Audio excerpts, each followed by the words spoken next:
अगर लालू प्रसाद यादव से पूछा जाए कि बिहार में उन्होंने कितना विकास किया है, वही बात बोल रहा है, दे देंगे दो मुक्का नाच के गिर जाओगे।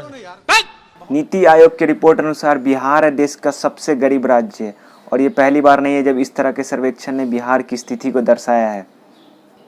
नीति आयोग की रिपोर्ट अनुसार 51.9% यानी आधी से ज़्यादा आबादी गरीबी में गुजार रही जिंदगी। इस सर्वे का आकलन 3 मापदंडों पर किया गया है: एजुकेशन, हेल्थ केयर और स्टैंडर्ड ऑफ लिविंग। शिक्षा, स्वास्थ्य और जीवन स्तर, यह 3 मापदंडों पर बिहार पिछड़ा हुआ है। अब सवाल ये आता है कि इसका जिम्मेदार कौन है, क्यों बिहार इतना पिछड़ा हुआ है। इस पर टिप्पणी करने बैठे तो लिस्ट बढ़ता ही चला जाएगा। ऑब्वियसली गवर्नमेंट ने कोई कसर नहीं छोड़ी बिहार को पीछे रखने में। अरे बाप रे, ये तो धोती खोल रहा है। 1970 के दशक से कांग्रेस और जनता गवर्नमेंट ने राज्य के विकास पे कुछ खास ध्यान नहीं दिया। फिर 1990 में आए लालू प्रसाद यादव और बिहार का विकास इतिहास बन के रह गया। खत्म, बाय बाय, टाटा। फिर आते हैं नीतीश कुमार, जिनके कार्यकाल में बिहार ने काफ़ी हद तक रिवाइव किया है। यहाँ पर मैं कहना चाहूँगा कि किसी भी पार्टी को जाति के आधार पर वोट ना दें। जब उन्हें जाति के आधार पर ही वोट मिल जाता है तो फिर वो डेवलपमेंट का सोचते हैं कि तो रहने दो फिर। अब सवाल ये आता है कि हम बिहार के लोग क्या कर सकते हैं बिहार को फिर से प्रगतिशील बनाने के लिए। कैसे हम बिहार को एक डेवलप स्टेट बना सकते हैं। बेसिकली कैसे हम एजुकेशन, हेल्थ केयर और स्टैंडर्ड ऑफ लिविंग, जीवन स्तर को खुद से बेहतर कर सकते हैं।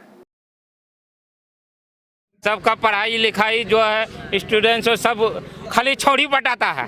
मैं अपील करना चाहूँगा कक्षा 1 से लेकर 12वीं तक के बच्चों से कि वो जमकर मन लगाकर पढ़ाई करें। देखिए, अगर नदी पे ब्रिज नहीं है, पुल नहीं है तो इंसान तैरना सीख जाता है।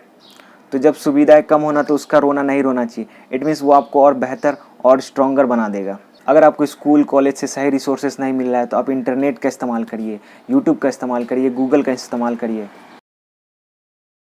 Prevention is better than cure. ये इस 1 मंथ से हम अपने हेल्थ केयर को काफ़ी हद तक सुधार सकते हैं। सही और पोषक भोजन लेने से कई बीमारियां रोक सकते हैं हम। बिहार की इकोनॉमी को बूस्ट करने का एक ही तरीका है और वो है एंटरप्रेन्योरशिप, उद्यमी, बिजनेस। बिहार के यूथ सालों लगा देते हैं केवल एक सरकारी नौकरी के लिए। हमें ये समझना होगा कि सरकारी नौकरी की कितनी लिमिटेड सीट्स है और प्राइवेटाइजेशन की वजह से सीट्स कमती ही जा रही है। एंटरप्रेन्योर बन के आप अपना खुद का जॉब क्रिएट कर सकते हो। आप अपने साथ साथ दूसरों को भी रोजगार दे पाओगे।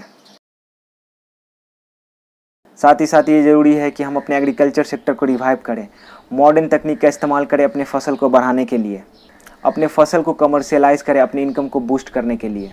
अगर हम सब मिलकर ईमानदारी से अपने अपने फील्ड पे काम करें तो बिहार जल्दी एक हरा भरा और डेवलप स्टेट होगा। धन्यवाद।